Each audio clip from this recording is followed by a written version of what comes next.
Mari kita muhasabahi diri kita.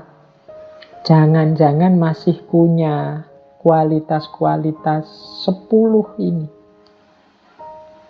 Ini 10 yang akan memblokir perjalanan kita menuju Allah.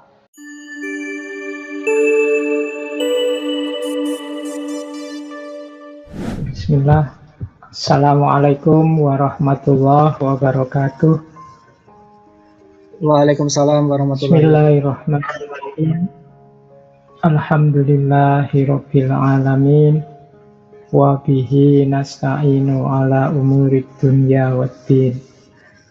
Allahumma sholli wa sallim wa barik ala habibina wa syafi'ina Sayyidina wa maulana Muhammadin wa ala alihi wa ashabihi wa man tabi'ahum bi ihsanin ila yaumiddin. Amma ba'du. Untuk muhasabah kita, jadi nanti yang bisa mulus langsung hakomnya pasti baik. Makin ayat mutmainnah mereka tahu kita sendiri. Nah, saya lanjutkan ini bahan kedua untuk muhasabah kita. Jadi semoga kita tidak lupa hakikat kehadiran kita di muka bumi ini adalah lillahi wa ilaihi roji'un. Sesungguhnya kita ini dulu asalnya dari Allah, kehadiran kita diridhoi oleh Allah, tapi mengemban misi untuk kembali lagi kepada Allah. Nah, manusia dengan segala karakternya, apakah kelebihan maupun kekurangannya, itu membawa misi ilaihi roji'un. Maka semangat muhasabah adalah semangat menilai rute perjalanan kita. Apakah memang rute kita ini sudah lurus ilaihi roji'un? Ibaratnya GPS-nya ini sudah benar enggak, kita ini arahnya nanti akhirnya Allah. Atau jangan-jangan kita sudah melenceng jauh. Atau jangan-jangan kita selama ini mandek saja, enggak berkembang-berkembang. Nah, jadi bahan kedua untuk muhasabah, ayo dicek perjalanan kita ilaihi roji'un yang benar apa enggak. Semua yang kita lakukan, kalau ini ilaihi roji'un, berarti segala yang kita lakukan harusnya membuat kita lebih dekat kepada Allah. Kayak kalau teman-teman mau melakukan perjalanan, itu kan setiap waktu perjalanan bertambah, kita semakin dekat dengan tujuan. Kalau memang tujuan kita Allah ilaihi roji'un, berarti apapun yang kita lakukan, baik dalam bentuk kata, perbuatan, pikiran, itu harusnya membuat kita lebih dekat dengan Allah. Berarti perjalanan kita sudah benar.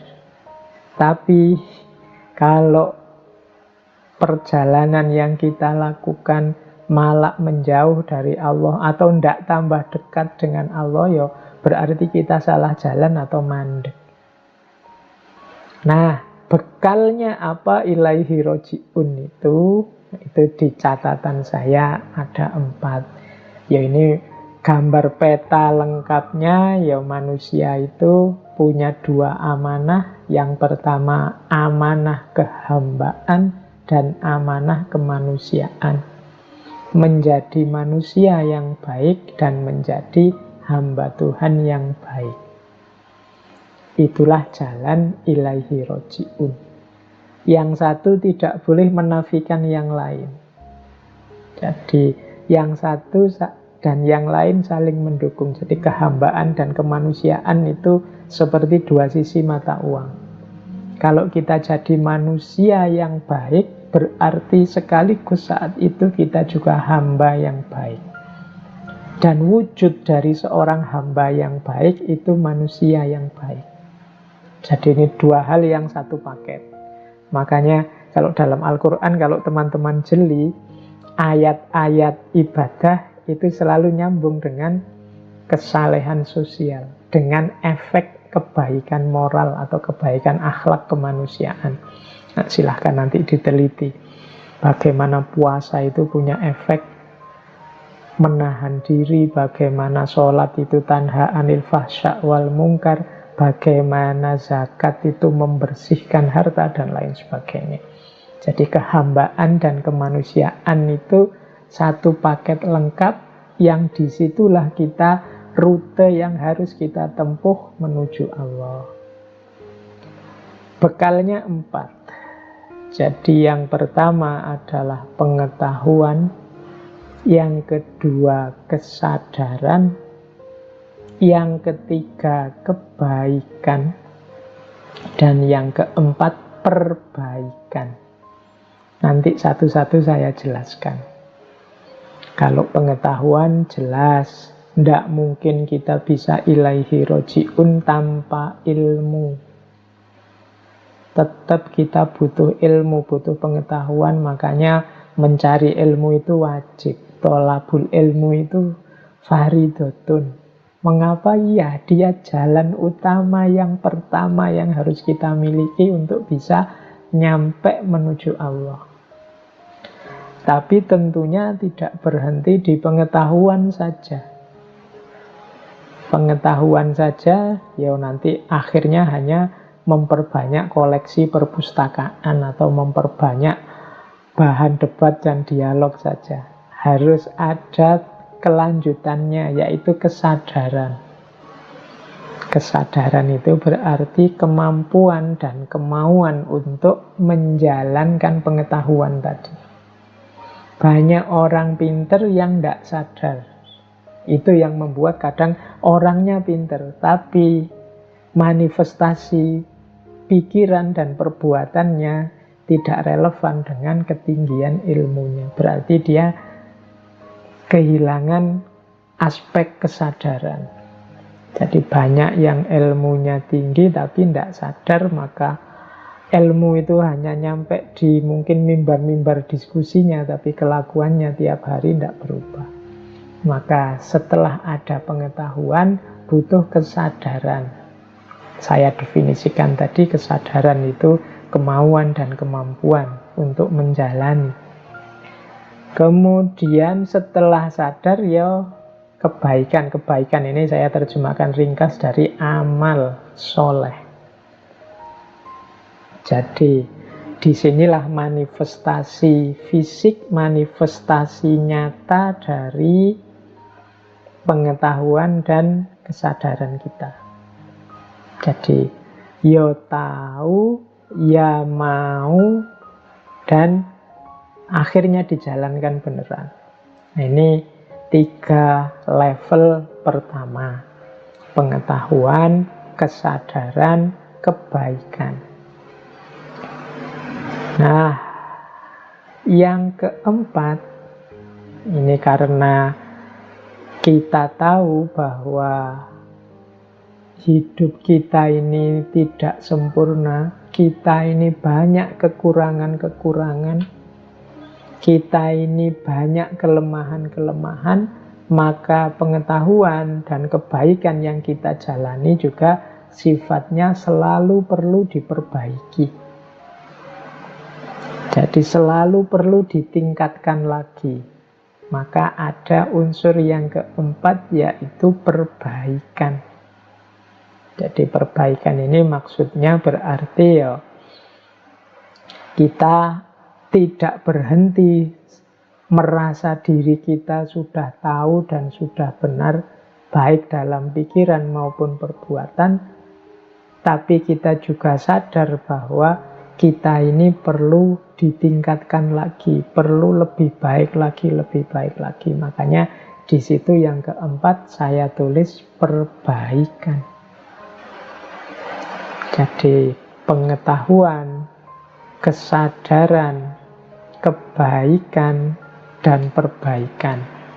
Ini jalan kita ilaihi roji'un. Oke. Nah, seperti yang saya bilang tadi ya, yang longgar hatinya. Kalau live online seperti ini ya memang problemnya di jaringan. Mohon maaf tadi kepotong juga akhirnya. Eh, saya tak melanjutkan, share screen lagi. Baik, ini saya anggap cukup nggih untuk yang ilaihi roji'un.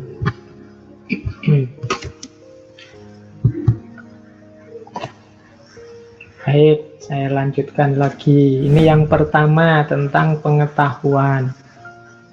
Saya tahu hari ini problem kita untuk pengetahuan bukan kita ini tidak tahu atau kurang pengetahuan. Tapi kita ini hari ini diserbu oleh gelombang pengetahuan yang tidak ada habis-habisnya. Tiap hari kita berhadapan dengan medsos, dengan laptop, dengan HP, bahkan forum-forum kajian semacam ini sepanjang pandemi ini saya kira sudah jumlahnya ribuan. Nah, gelombang pengetahuan yang luar biasa menyerbu kita. Maka menurut saya penting hari ini kita introspeksi dengan, ini saya bawa kategori-kategorinya Imam Ghazali dari Ihya. Jadi mari kita filter pengetahuan, mari kita filter wawasan keilmuan yang menghampiri kita. Imam Ghazali punya kategori ilmu itu ada kalanya mahmudah, ada kalanya mazmumah. Jadi pengetahuan atau ilmu itu punya kategori mahmudah, punya kategori mazmumah. Mahmudah itu berarti terpuji, mazmumah itu tercela. Terpuji atau tercela itu bisa karena isinya, bisa karena prosesnya, bisa karena hasil atau efeknya. Jadi kalau Imam Ghazali menjelaskan yang isinya mazmumah itu jenis-jenis ilmu yang merusak. Imam Ghazali mencontohkan ilmu sejenis ilmu sihir, ilmu santet, dan yang seperti itu. Mungkin hari ini termasuk ilmu-ilmu yang mungkin untuk menipu orang, membuat hoax, membuat berita palsu, dan lain-lain. Itu perlu kita beri kategori ilmu yang mazmumah. Kita tidak perlu ngerti yang seperti itu. Kita kejar saja yang mahmudah. Ada juga sebenarnya ilmunya mahmudah, tapi proses kita mencari atau proses kita menyampaikannya tercela. Mungkin mencari ilmunya dengan cara, kalau di kampus itu model plagiat, atau mencari ilmunya dengan cara beli buku bacaan misalnya. Nah, itu bahasa saya itu mazmumah dari sisi prosesnya. Hati-hati, nanti jangan sampai ilmu ini tidak barokah dari situ. Atau dari sisi hasil atau efeknya. Hasil atau efeknya ini ya berarti manfaat dan mafsadatnya.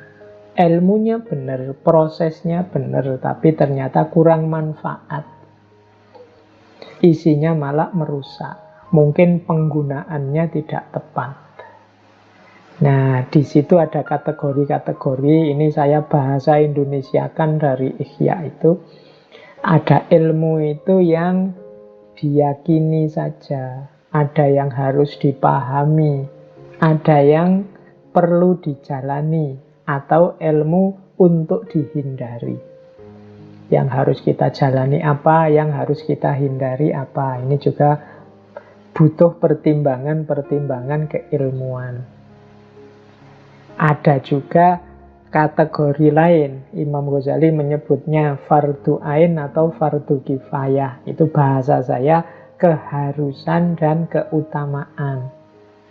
Jadi misalnya ilmu tentang sholat itu kita harus tahu. Ilmu tentang puasa kita harus tahu.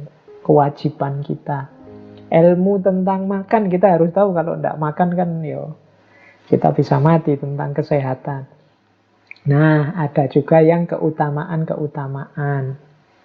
Jadi yang tidak harus semua orang tahu.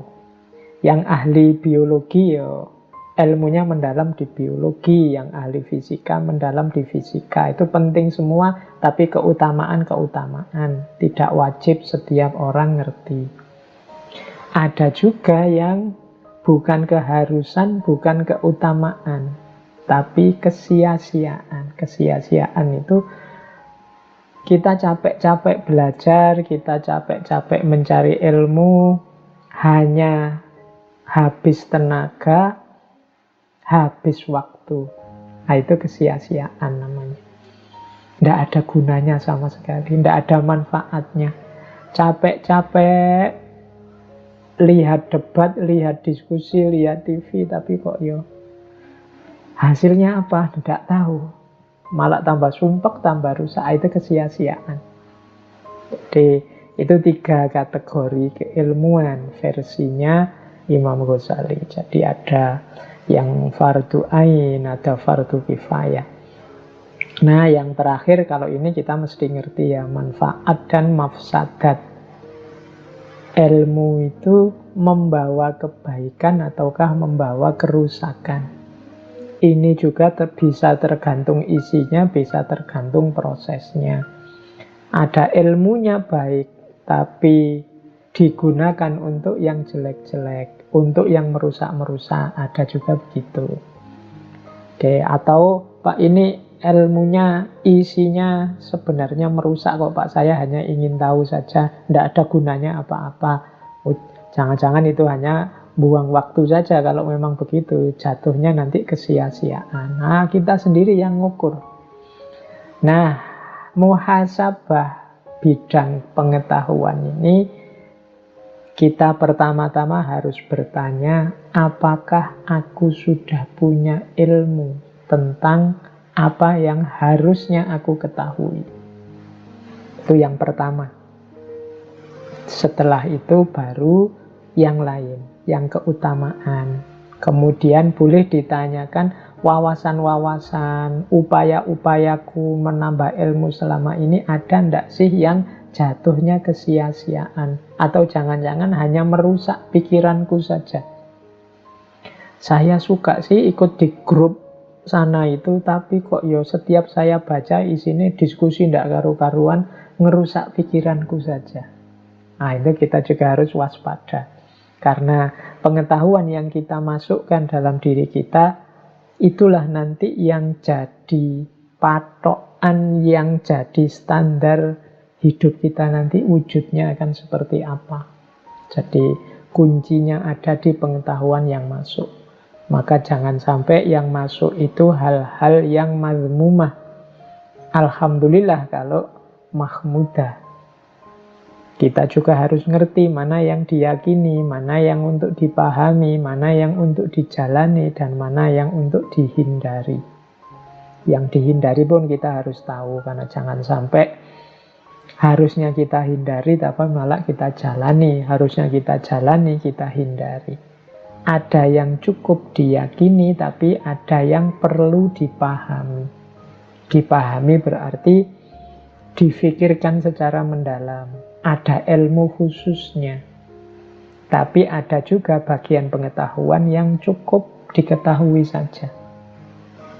Nah, jadi ayo level muhasabah untuk pengetahuan, kita tengok isi pikiran kita selama ini. Kalau ada yang hanya sia-sia, tidak ada gunanya, apalagi yang mafsadat, atau ada yang mazmumah, mari secara sengaja kita sisihkan dari isi kepala kita.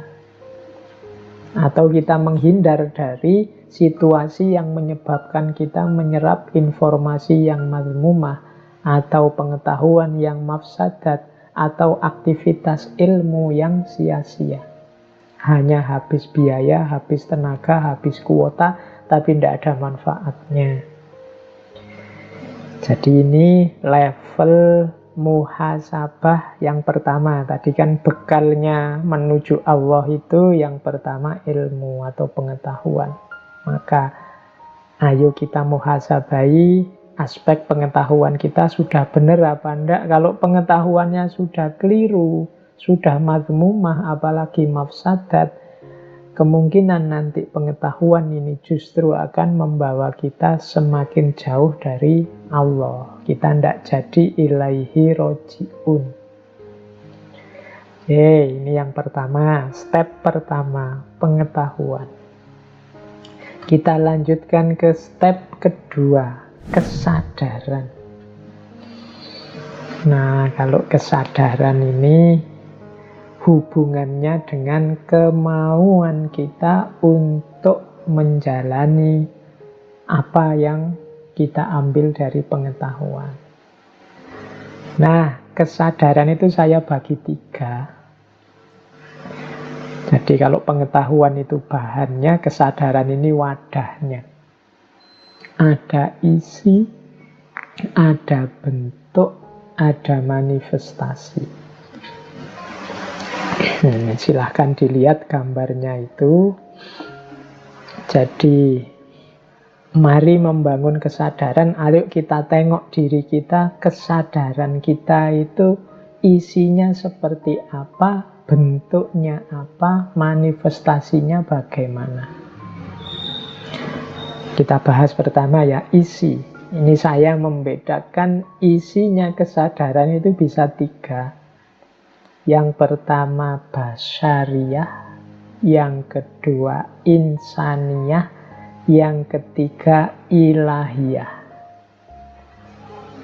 Kalau ada yang tanya, Pak, kadang-kadang kan ada Pak orang jahatnya luar biasa.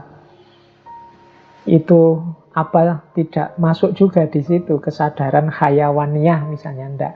Kalau ada hayawaniyah itu dalam bahasa saya sebenarnya dia belum sadar. Kalau ini sudah sadar. Cuma ada kategori-kategorinya. Jadi yang pertama isi, ya, saya jelaskan satu-satu. Kesadaran basyariyah itu kesadaran pemenuhan kebutuhan kemanusiaan fisikal saja. Itu basyar. Jadi kebutuhan makan, kebutuhan minum, kebutuhan berhubungan dengan orang lain, kebutuhan untuk menikah, kebutuhan yang fitri-fitri, fitrah-fitrah kemanusiaan itu kebutuhan basyariyah.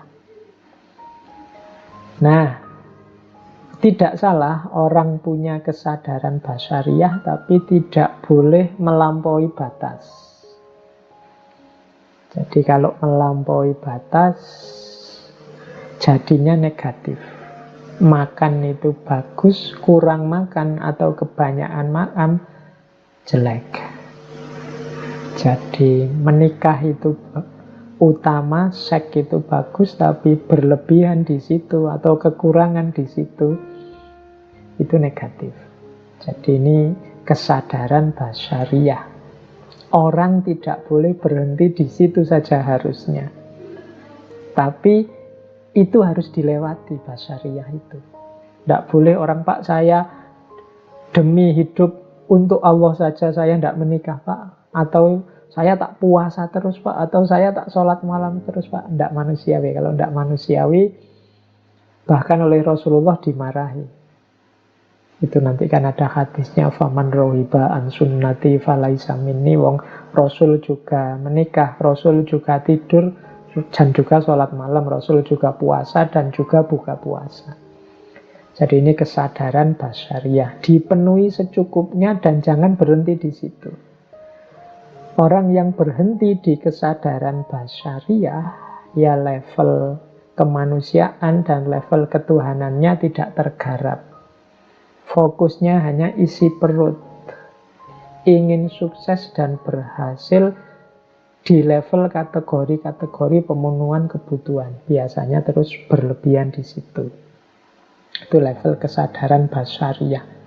Kalau ada orang bilang begini misalnya, loh, saya mencari rezeki dengan segala cara, kadang-kadang bohong itu kan tidak masalah. Ini kan demi anak istri, demi memenuhi kebutuhan dasar dalam keluarga misalnya. Itu orang yang pikiran semacam ini, kesadarannya berarti levelnya masih basyariah. Jadi ya hanya di level materi saja, pemenuhan kebutuhan fisik saja. Tidak salah, tapi dia belum utama. Jadi itu ya, masih lebih bagus daripada orang yang kesadaran hayawannya. Yang kesadarannya, kalau bahasanya Al-Quran, bahkan asfala safilin, lebih rendah daripada binatang. Basyariah ini sudah kesadaran kemanusiaan, tapi fokusnya hanya pada aspek duniawiyahnya saja. Nah, naik satu level ada kesadaran insaniyah. Ini sudah masuk kesadaran kemanusiaan yang lebih tinggi. Sudah masuk dimensi ilmu, sudah masuk dimensi budaya, akal budi, peradaban. Disinilah manusia berperan sebagai khalifahnya dengan segala karakter-karakter yang baik. Ini kesadaran insaniyah. Jadi bagaimana manusia menggunakan akal budinya untuk mengelola kehidupan, tidak sekedar memenuhi kebutuhannya. Nah, ini kesadaran level 2. Disinilah manusia di level khalifah. Yang untuk ini Allah wa'allama adamal asma'a kullaha. Nah, yang ketiga isi kesadaran adalah kesadaran ilahiyah. Kesadaran ilahiyah itu fokusnya jiwa kita, orientasinya hanya Allah saja. Nah, ini kesadaran ilahiyah namanya. Oke, jadi ada basyariyah, insaniyah, ilahiyah. Ayo kita tengok dalam dirimu masing-masing, kesadaranmu isinya apa sekarang. Kalau yang kamu pikir hanya, Pak, kapan saya lulus, kemudian dapat ijazah, kemudian cari kerja, kemudian kawin, kemudian punya anak, membesarkan anak, itu saja yang ada di pikiranmu, ya berarti engkau ada di kesadaran basyariah. Tidak salah, cuma perlu kamu naikkan lagi levelnya biar tidak hanya itu. Karena kehadiranmu di muka bumi tidak hanya untuk cari uang kemudian membesarkan anak berketurunan, tapi ada misi yang lebih mulia. Atau kalau di pikiranmu, Pak, saya sekarang itu berpikir apa yang bisa saya sumbangkan, apa yang bisa saya berikan untuk masyarakat, bagaimana cara saya meningkatkan kualitas diri saya, bagaimana saya bisa memberikan yang terbaik untuk orang-orang sekeliling saya. Alhamdulillah kesadaranmu adalah kesadaran insaniyah. Atau yang ada di pikiranmu adalah, Pak, saya melakukan semua yang menurut saya benar, semua yang menurut saya baik, itu hanya demi Allah saja. Saya menghadirkan Allah dalam setiap langkah, setiap pikiran, setiap apapun yang saya lakukan. Itu berarti kesadaranmu adalah kesadaran ilahiyah. Jadi ada kesadaran basyariyah, insaniyah, ilahiyah. Nah, ayo kita muhasabah diri kita ini isinya apa sekarang kesadarannya. Yang sibuk muncul di pikiran kita itu apa? Basyariyah, insaniyah, atau ilahiyah. Itulah level kesadaran kita. Terus bentuknya sekarang. Kalau bentuknya kesadaran itu saya rangkum jadi 3. Itu ada kesadaran kewajiban, ada kesadaran kebutuhan, ada kesadaran cinta. Ini sering saya sampaikan di beberapa kali pertemuan. Jadi kalau kewajiban itu berarti yang kau orang baik, melakukan segala jenis kebaikan, tapi sifatnya karena engkau merasa itu kewajibanmu. Kalau kewajiban itu kan seperti aturan yang dibebankan. Bahkan ada kesan dipaksakan. Harus kamu lakukan. Itu kewajiban. Jadi sudah baik. cuma rasanya masih beban. Mengapa engkau sholat? Ya karena umat Islam wajib sholat. Ini rasanya kan beban. Kalau boleh libur tidak sholat, alhamdulillah. Nah, itu berarti masih kewajiban. Kok mau puasa 1 bulan? Ya orang Islam ya wajib. Tidak salah bahwa orang Islam itu wajib. Tapi kalau berhenti hanya di kewajiban, ya rasanya puasa itu beban. Nah, sudah benar kewajiban. Tapi ada yang lebih tinggi, yaitu kebutuhan. Jadi kalau kewajiban itu kan seolah-olah yang butuh bukan saya. Saya sholat ini wajib. Kalau boleh saya tidak sholat. Karena tidak merasa butuh terhadap sholat. Maka ada yang lebih tinggi, yaitu kebutuhan. Saya sholat, Pak. Sebagai manusia saya butuh sholat. Pingin hati saya tenang. Saya butuh puasa untuk melatih menahan diri. Ini level kebutuhan. Ada, sudah lebih bagus daripada kewajiban meskipun ada pamrihnya. Pamrihnya apa? Kebutuhan. Ada yang kau inginkan. Nah, yang paling tinggi itu level cinta. Kalau level cinta ini sudah tidak memikirkan dirinya lagi. Orang mencintai itu kan tidak egois. Yang difikirkan adalah yang dicintai. Maka ini disebut level paling tinggi. Kadang orang menyebutnya ikhlas. Jadi, mengapa engkau sholat? Allah suka kalau saya sholat. Semuanya lillahi ta'ala, hanya untuk Allah saja. Nah, ini level ketiga. Jadi, kesadaran kita tadi yang basyariyah, insaniyah, ilahiyah, itu ada di level kewajiban, ataukah level kebutuhan, ataukah level cinta. Mari kita muhasabai. Kalau kita merasa semua ini beban dalam hidup kita, berarti levelnya masih kewajiban. Kalau kita masih punya banyak pamrih-pamrih yang lain selain Allah, selain lillahi ta'ala, levelnya kebutuhan. Tapi kalau kita sudah tidak egois memikirkan apa yang saya dapat, keuntungan apa yang saya peroleh, berapa pahala yang saya panen, yang penting Allah ridho padaku, levelnya level cinta. Nah, kesadaran inilah nanti yang kita manifestasikan dalam hidup. Ya bentuknya dua, dia dalam bentuk niat dan amal. Dilaksanakan dan niat.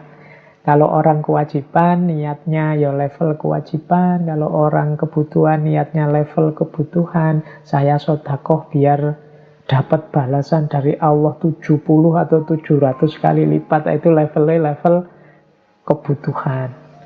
Tapi kalau lillahi ta'ala, niatnya ya level cinta. Cara memahaminya begitu. Nah, ayo kita muhasabai kebaikan-kebaikan kita. Tindakan-tindakan yang kita anggap kebenaran, kebaikan yang selama ini kemarin-kemarin kita jalani, itu jenis kebaikan basyariyah, ataukah insaniyah, ataukah ilahiyah. Kemudian kita jalankan kebaikan itu sebagai kewajiban, atau untuk memenuhi kebutuhan, atau representasi dari cinta kita kepada Allah. Nah, ini mari kita muhasabah ya. Level yang saya sebut pertama berarti level yang rendah, tambah naik, tambah tinggi.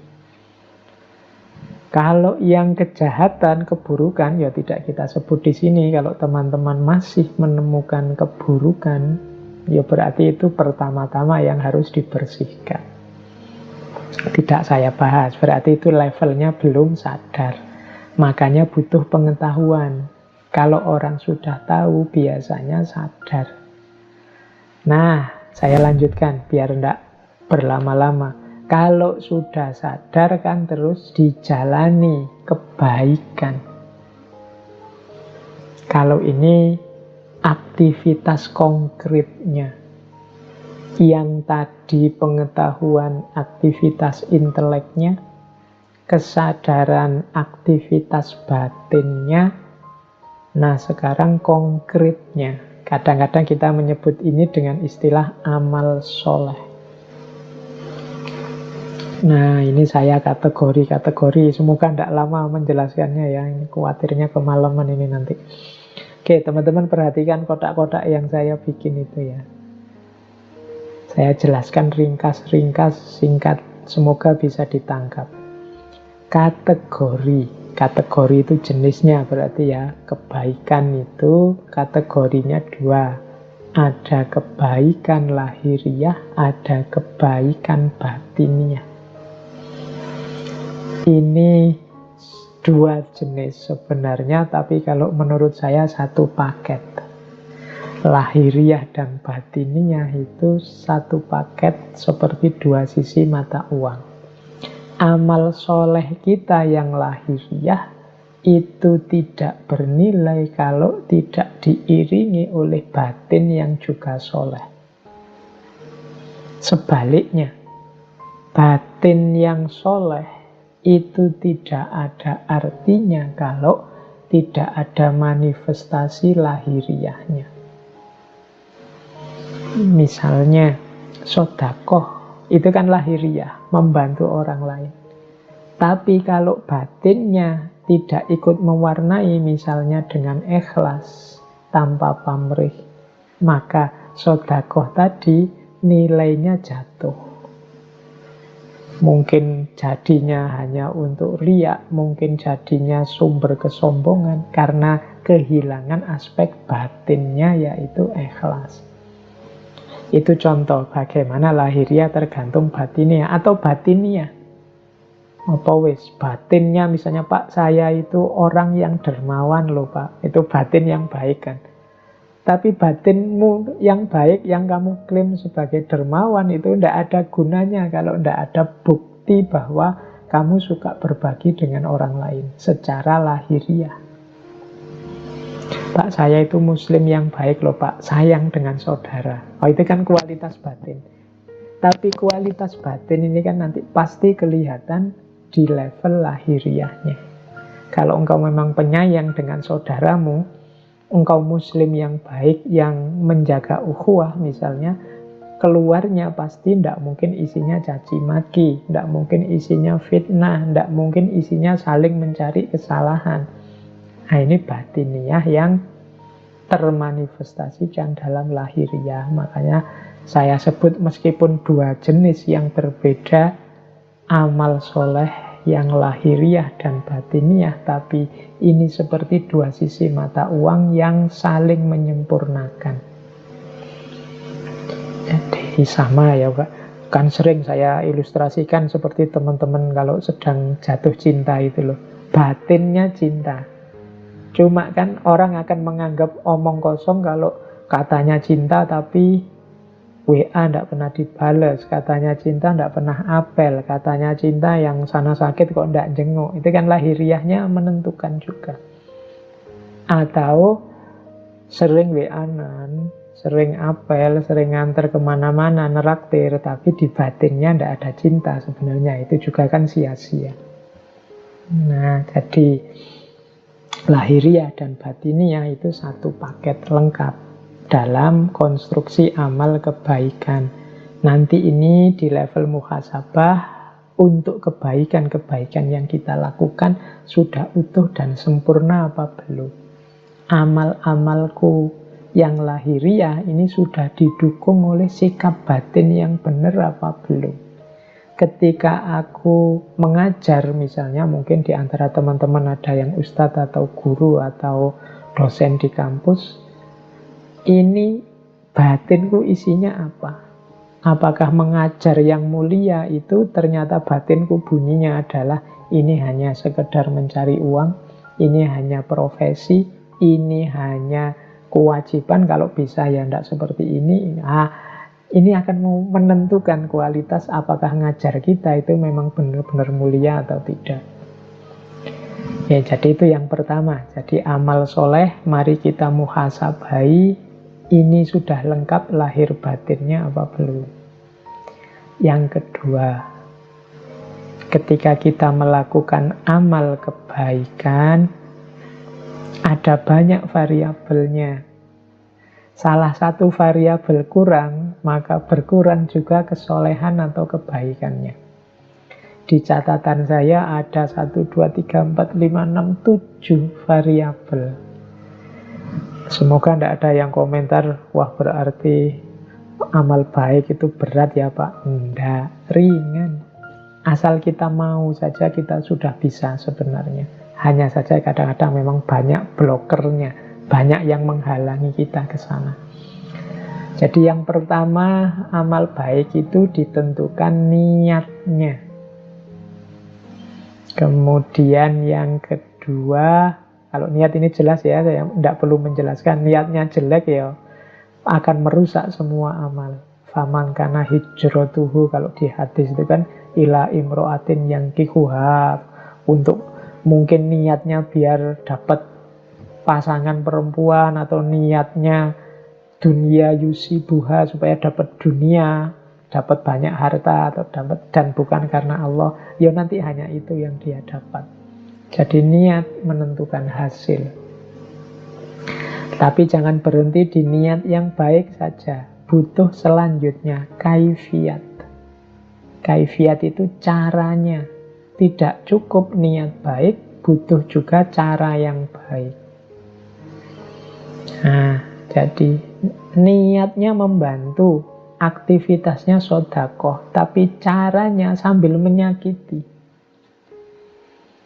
Kalau bahasanya Al-Quran, sodakotin yatba'uha adha. Sodakoh yang sambil menyakiti, mungkin sambil menyebut yang disodakoi dasar orang miskin, kalau tidak karena saya, dan seterusnya. Itu kaifiyatnya salah, maka rusak kesolehan. Jadi niatnya harus baik, caranya harus baik. Membasmi kemaksiatan oke, menghalangi kemungkaran oke, tapi kaifiyatnya harus baik. Kalau tidak akan lahir amal soleh. Jadi yang kedua kaifiyat kunci. Yang ketiga dan keempat akhlak dan adab. Akhlak itu etika, adab itu etiket. Akhlak itu situasi batin yang bermoral, adab itu manifestasi sopan santun lahiriah. Ini juga jadi kunci. Akhlak dan adab. Jangan lupa juga doa. Doa masuk di situ dalam rangka apa? Amal baik itu sudah bagus. Tapi ketika kita merasa bahwa kuncinya adalah di kekuatan kita, kuncinya adalah keberhasilan amal itu karena kita pinter, kita mampu, kita bisa, maka amal baik akan jadi blunder yang justru menjatuhkan kita, menjauhkan kita dari Allah. Karena di situ muncul bibit kesombongan. Kesombongan itu bisa dieliminasi dengan doa. Dalam arti apa? Kita berdoa semoga Allah memberi daya untuk kita melakukan kebaikan. Semoga Allah membawa hasil yang semakin dekat dengannya, sesuai yang kita inginkan. Semoga Allah meridhoi. Nah, ini menunjukkan bahwa nanti kalau berhasil, Allah lah yang membuahkan keberhasilan itu, bukan karena saya. Maka amal harus selalu diiringi doa. Berdoa berarti sadar bahwa kita ini punya banyak kelemahan dan kekurangan. Tanpa intervensi, tanpa bantuannya Allah, kita bukan apa-apa. Jangan lupa juga amal baik harus istiqomah. Istiqomah itu berarti continue, tidak angin-anginan. Kalau pas lagi sadar, lagi tobat, solehnya luar biasa. Tapi kalau pas lagi kumat, menjengkelkannya luar biasa. Tidak istiqomah. Istiqomah jadi kunci. Dan yang terakhir tawakal. Tawakal itu apapun hasilnya, kembalikan lagi semua kepada Allah. Tidak komplain, tidak marah, tidak kecewa. Apapun yang diterima, kembalikan semua pada Allah. Itu namanya tawakal. Loh, jadi amal baik itu ternyata niatnya harus cocok, kaifiatnya sesuai, akhlak dan adabnya dipenuhi. Jangan lupa berdoa, istiqomahlah, dan tawakal. Ini variabel-variabel yang harus kita miliki, kita penuhi. Saat kita menjalani muhasabah, maka ayo kita nilai lagi amal-amal baik kita kurang apa selama ini. Saya selama ini sudah berjuang loh Pak, menjalani ini. Demi jalan Allah, demi kebaikan. Ayo muhasabah, niatnya sudah benar apa belum? Caranya sudah benar apa tidak? Akhlak dan adabnya sudah terpenuhi apa enggak? Merasa bisa sendiri atau butuh pertolongannya Allah? Maka berdoa enggak demi keberhasilanmu? Istiqomah enggak? Atau jangan-jangan kalau pas menguntungkan mungkin ada hasilnya, ada bayarannya mau. Kalau enggak mau, enggak istiqomah. Dan yang terakhir tawakal. Tawakal itu berarti apapun hasilnya tidak kecewa, tidak marah, tidak sedih. Semuanya diserahkan kembali kepada Allah. Nah, terus orientasinya. Kalau ini untuk kita menghitung-hitung tadi ya, kita ini ada di ikhlas apa enggak. Orientasi tindakan. Ada tindakan itu, amal soleh itu yang normatif saja. Normatif itu berarti hanya kewajiban, menjalani norma, menjalani aturan. Puasa karena perintah Al-Quran, sholat karena perintahnya Nabi, dan seterusnya. Itu tidak salah, cuma ya levelnya kewajiban, normatif. Kemudian ada teleologis. Teleologis itu tindakan yang bertujuan. Saya melakukan ini biar batin saya tenang, Pak. Saya melakukan ini biar orang-orang rukun, Pak. Itu teleologis namanya. Ada komunikatif. Komunikatif ini tindakan hasil kesepakatan bersama.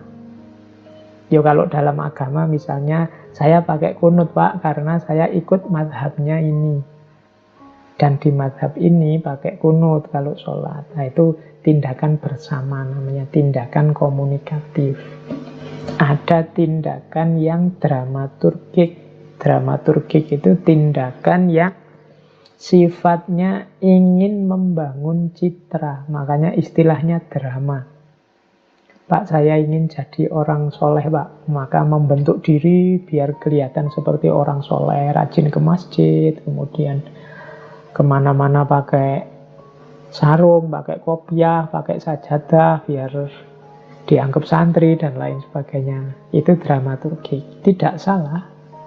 Apalagi isinya baik-baik, bukan pencitraan yang palsu. Karena kadang-kadang diawali dari tidak ikhlas atau diawali dari pamrih-pamrih, tapi nanti akhirnya ketemu dengan ikhlas.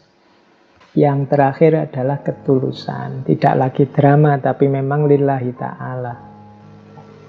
Jadi mari, kalau kita melakukan amal baik, ini hanya karena tuntutan norma-norma, aturan kewajiban, atau ada tujuan-tujuan khusus, atau komunikatif, ini hasil kesepakatan bersama, atau dramaturgik. Oke, iya putus-putus terus jaringannya nggih. Tidak apa-apa, tadi sudah saya suruh yang longgar hatinya. Oke, jadi di antara ini saya ingat dulu waktu sesi Imam Haris Al-Muhasibi ya, kalau yang tentang terakhir yang urgensi itu. Jadi di antara yang harus kita muhasabahi adalah apakah kebaikan yang kita lakukan itu sudah urut tertib. Yang penting didahulukan, yang primer didahulukan, yang sekunder ya nomor 2, yang tersier ya nomor 3.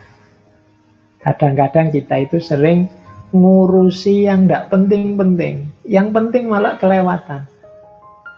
Itu kayak mahasiswa ikut diskusi di mana-mana, webinar di mana-mana ikut, akhirnya skripsinya tidak jadi-jadi. Nah itu kebalik. Jadi harusnya yang daruri ya dia fokus ngerjain skripsinya dulu, yang serius, yang wajib, baru yang sunnah, baru yang mubah. Nah, ini yang sering jadi masalah. Jadi urutan amal, mana yang didahulukan, mana yang tidak. Kalau dalam bahasanya Al-Quran ada rumus mudah, ku anfusakum wa ahlikum nar. Jadi yang pertama dirimu sendiri, jangan kesusu ingin memperbaiki orang, tapi fokuskan dulu dirimu. Kalau sudah berupaya untuk dirimu, boleh membantu orang lain. Itu yang saya sebut urgensi. Doruri itu yang paling darurat, yang wajib. Haji itu yang harus ada demi yang doruri terpenuhi. Tahsini itu yang sifatnya komplementer saja, pelengkap saja. Doruri itu menutup aurat, haji itu kainnya, tahsini itu bentuknya.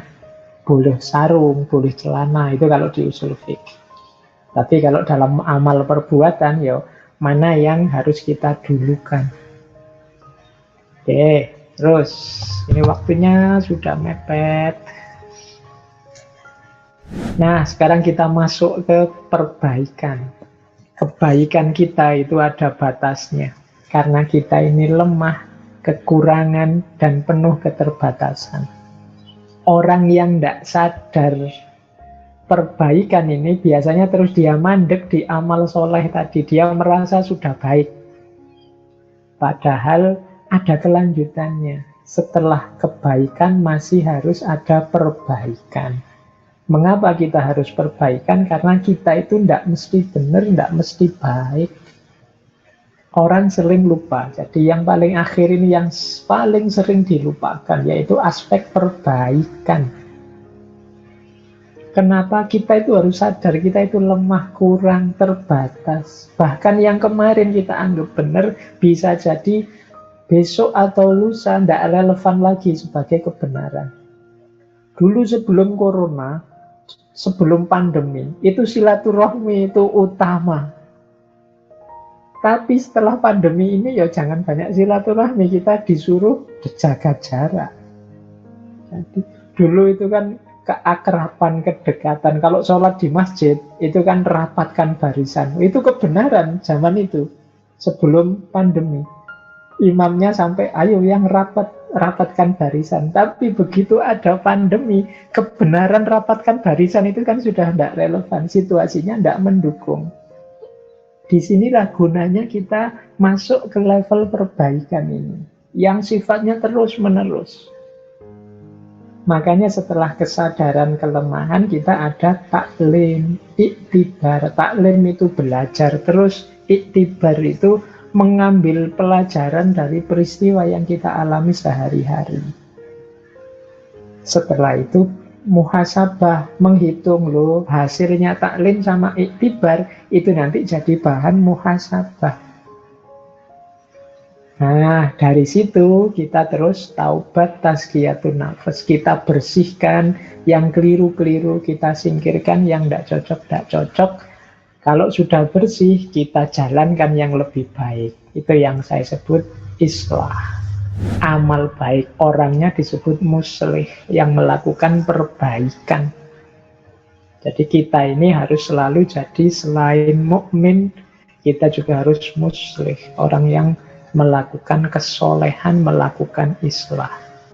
Nah, ini sebelum kita akhiri, saya tidak tahu, mungkin masih ada waktu serba sedikit nanti untuk sedikit tanya jawab. Jadi inilah teman-teman, ayo kita muhasabai diri ya. Ini level-level prosesnya untuk perbaikan.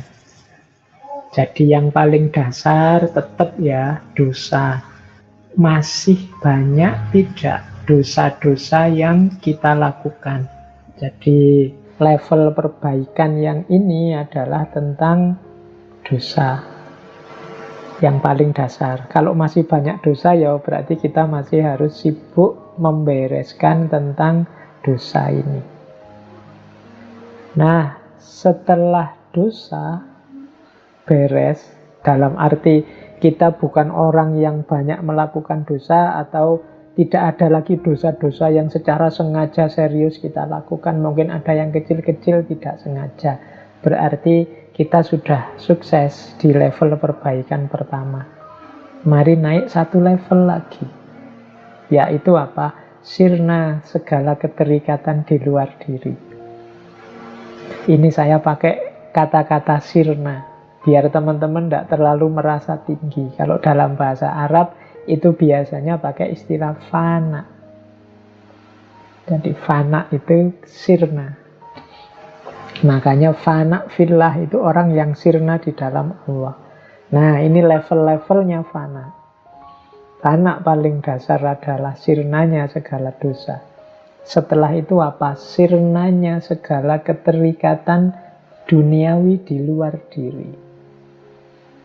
Jadi kita tidak lagi terikat dengan harta, tidak lagi terikat dengan jabatan, bahkan anak, istri, keluarga. Tidak terikat itu maksudnya tidak segala-galanya demi harta, segala-galanya demi jabatan atau anak atau keluarga. Tidak. Jadi sudah bisa menomorsatukan Allah. Sudah tidak lagi terikat oleh hal-hal yang sifatnya duniawi. Ini level 2. Ada level ketiga, yaitu sirnanya kesombongan diri. Sirnanya kesombongan diri ini biasanya orang yang sudah sukses di level pertama dan level kedua perbaikan.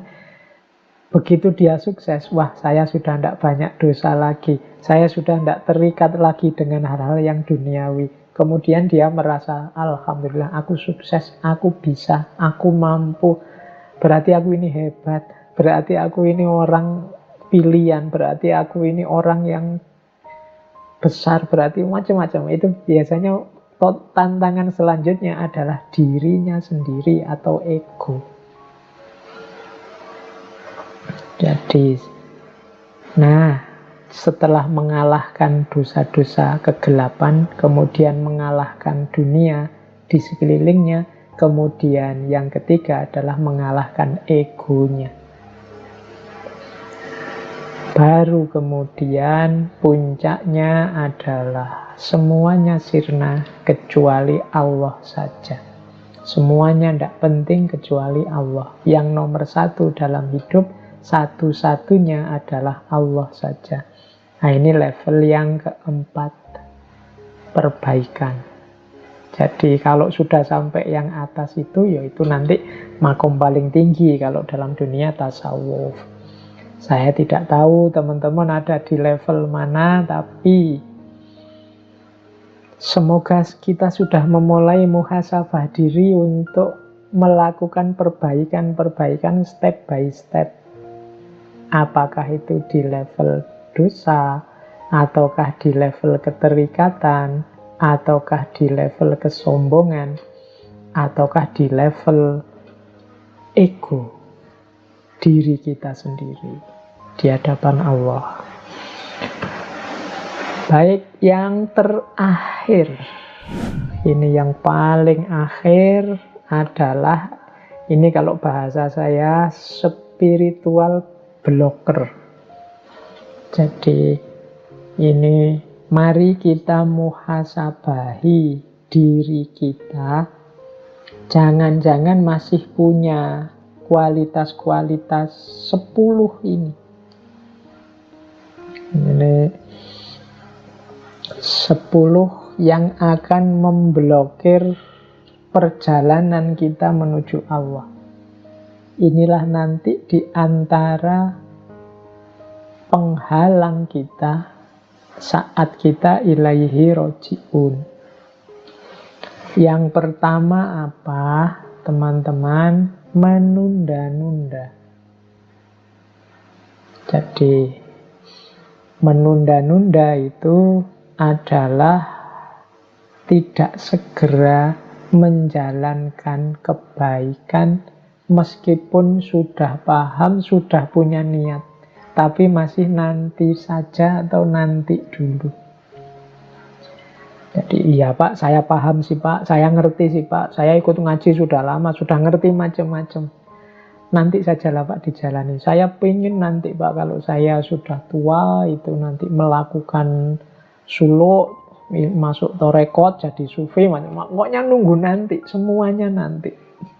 Akan jadi spiritual blocker. Jangan lupa, dunia itu perayu yang luar biasa. Jadi semakin kita menunda-nunda kebaikan, ya kemungkinan kita akan semakin jauh dari kebaikan itu. Maka teman-teman mohon lawanlah kalau ada dorongan dari dalam dirimu untuk menunda-nunda. Makanya kalau dalam filsafat akhlak itu ada tuntunan bahwa di antara sifat yang terpuji adalah syaja'ah. Syaja'ah itu berani. Berani itu maksudnya apa? Yo, ayo langsung jalan. Dengan pemberani, orang yang bisa mengeksekusi apa yang dia pahami, kebaikan yang dia mengerti langsung dijalankan, butuh para pemberani. Maka jangan ditunda-tunda. Kita tidak tahu usia kita sampai kapan. Apalagi ini era pandemi. Ayo segera dijalankan. Insya Allah kesempatan kita banyak kalau pandemi ini. Kebaikan apa yang mau kita lakukan, terbuka lebar kesempatan. Yang kedua, overestimate. Overestimate itu terlalu pede, terlalu banyak rojak, kurang khauf. Jadi merasa diri pinter, mampu, benar, sehingga sembrono, tidak hati-hati, menyepelekan. Nah, ini overestimate. Kalau saya yang baca, kalau saya yang berdoa, mesti langsung diterima oleh Allah. Saya itu dekat kok, itu overestimate. Allah itu pasti mendengar ya kalau saya minta Allah. Itu overestimate. Ada nada kesombongan di situ sekaligus kesembronoan. Tidak perlu terlalu dalam. Allah itu ngerti. Itu yang menyepelekan. Bahwa Allah itu maha pemaaf ya. Tapi kalau kita dalam bahasa Jawanya jarak. Jarak itu ya sembrono. Tidak hati-hati melanggar. Nah, itu namanya overestimate. Dia akan juga jadi spiritual blocker. Jadi kita akan tersandung nanti di jalan ilaihi roji'un. Yang nyandung siapa? Diri kita sendiri. Terlalu optimis, overestimate. Rojaknya terlalu besar sehingga khaufnya hilang. Padahal innama yakhsyallaha min ibadihil ulama. Sesungguhnya yang paling takut pada Allah itu para ulama. Jadi justru bukan rojak tapi takut. Orang overestimate ini takutnya kecil. Oke, ada kebalikannya. Underestimate. Underestimate ini kebalikannya overestimate. Khaufnya terlalu besar. Jadi menganggap, wah tidak mungkin aku begini, tidak bisa aku ini melakukan ini. Apa Allah memaafkan kalau aku tobat dan seterusnya. Itu underestimate. Serba pesimis sampai ke titik ekstrim putus asa. Padahal putus asa itu nanti statusnya bisa kufur. Nah, jadi khaufnya terlalu banyak, dosisnya terlalu besar. Ini juga jadi spiritual blocker. Jadi putus asa. Orang putus asa kan terus tidak melakukan apa-apa. Wong dia sudah nyerah, putus asa. Jadi overestimate dan underestimate dua-duanya bisa jadi spiritual blocker. Yang keempat, ragu-ragu, kokean mikir, mudah bingung. Jadi ini mungkin kadang-kadang jadi cirinya ilmuwan. Menurut ini begini, menurut itu begitu. Saya kok jadi ragu-ragu ini, yang benar yang mana, bisa ini, bisa itu. Terlalu banyak pertimbangan, akhirnya cuma bingung tolah-toleh, tidak ngapa-ngapain. Serba ragu-ragu. Jangan-jangan ustadz ini bohong. Jangan-jangan yang itu juga khawatir dimanipulasi, khawatir kita. Sudah, banyak ragu-ragu akhirnya tidak jalan. Terlalu banyak pertimbangan. Jadi, kan keraguan itu kan membuat kita tidak bergerak. Hati-hati, ragu-ragu ya. Misalnya yang mau nikah itu kan ragu-ragu ini, dia bisa setia apa enggak, dia nanti cocok sama aku apa enggak, aku itu kayak gini, kira-kira banyak pertimbangan, ragu-ragu biasanya terus enggak jadi nikah, bingung. Jadi keraguan yang berlebihan juga menjadi spiritual blocker. Seandainya jalan, biasanya orang ragu-ragu itu tidak mantep. Kalau dalam teorinya tasawuf tertentu, itu kemantapan hati, itu disitulah sumbernya keampuhan. Kalau saya sering ilustrasikan, kalau kita berdoa kepada Allah, yakin dikabulkan 100%, insya Allah 100% Allah akan mengabulkan. Tapi kalau kita ragu-ragu, misalnya 50% saja keyakinan kita doa dikabulkan, yo, insya Allah nanti hadirnya pengabulan juga 50%. Wong kita sendiri tidak yakin Allah mengabulkan, ya Allah tidak akan mengabulkan. Ana inda dzonni abdi. Nah, keraguan juga sumbernya spiritual blocker. Yang kelima, kemalasan. Kalau ini saya tidak tahu, teman-teman wis lebih pengalaman ya kalau tentang males ini kan. Jadi ngertilah ya bagaimana dahsyatnya power of kemalasan ini. Jadi silahkan dinikmati, dipahami bagaimana kadang-kadang ini menjadi spiritual blocker. Apalagi pandemi ini, wis pokoknya waktu kita 50% hanya untuk rebahan saja. Oke, jadi ayo kita introspeksi. Kebosanan ini untuk teman-teman yang biasanya sudah baik, sudah jalan. Cuma kemudian setelah waktu berjalan lama, kehilangan rasa. Apa nek bahasanya kehilangan rasa itu ya? Tidak ada gerengnya lagi sehingga bosan. Ya ilustrasinya misalnya teman-teman yang mendawamkan sholat malam atau sholat duha itu. Mungkin awal-awal itu rasanya menyentuh, mendalam. Tapi lama-lama rasanya kayak formalitas, tidak ada rasanya sama sekali. Nah itu kebosanan. Makanya sering sekali saya tekankan, ayo istiqomah, ayo istiqomah. Karena kebaikan itu di tengah jalan akan ketemu dengan kebosanan.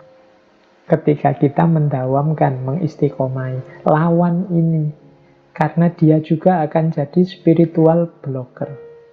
Dia akan menghalangi jalan kita menuju Allah. Nah, yang selanjutnya keterikatan.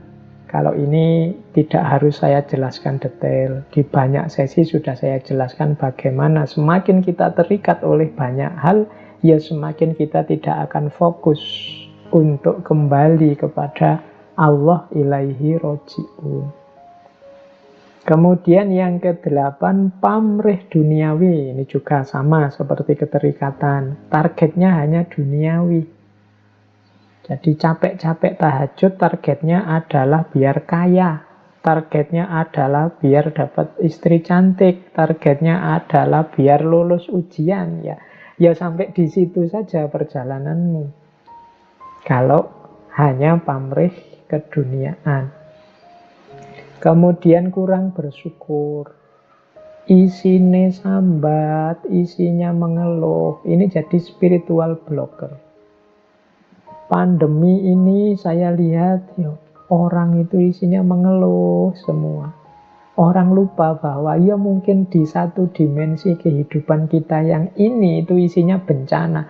Tapi di banyak dimensi yang lain itu isinya anugerah demi anugerah. Cuma kita terdistraksi, kita hanya fokus pada bencana ini, melupakan banyak sisi lain yang sifatnya anugerah, sehingga kita akhirnya jadi tidak bersyukur. Seolah-olah Allah itu hanya memberi kesulitan saja. Oke ya, jadi kurang bersyukur juga jadi spiritual blocker. Orang selalu mengeluh, menganggap bahwa Allah sudah kehilangan Rahman Rahimnya. Padahal dalam Al-Quran kan jelas, la in syakartum la azidannakum wa la in kafartum inna adzabi lasyadid. Orang yang kurang bersyukur, orang yang tidak bersyukur, itu bahkan oleh Allah akan diazab. Inna adzabi lasyadid. Tidak hanya dianggap salah atau dihentikan nikmatnya, tapi oleh Allah akan diazab. Maka jadilah hamba yang bersyukur. Apapun keputusan yang terjadi berarti itu keputusannya Allah dan kita ridhoi. Dan yang terakhir, suudzon. Suudzon itu prasangka buruk pada apapun, pada siapapun, termasuk pada Allah. Ini juga spiritual blocker. Jadi menganggap, wah ini Allah ini mesti sedang marah sama kita, murka sama kita. Wah, Allah sedang tersinggung ini Allah. Nah, ini suudzon. Kita ini dibenci mesti oleh Allah. Ini suudzon. Pada Allah, pada manusia juga begitu. Menganggap orang jahat, menganggap orang ini rusak, menganggap orang ini menginginkan keburukanku, dan lain sebagainya. Ini suudzon. Ini juga spiritual blocker.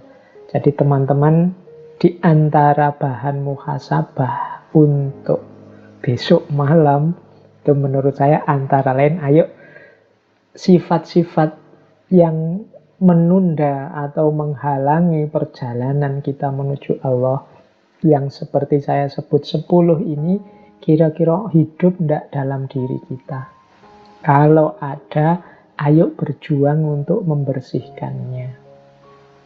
Karena ini nanti tidak hanya untuk urusan agama yang ilaihi roji'un, urusan apapun, termasuk hal-hal duniawi yang menjadi tanggung jawab kita, silahkan direnungi bahwa 10 hal itu juga akan menjadi penghalang.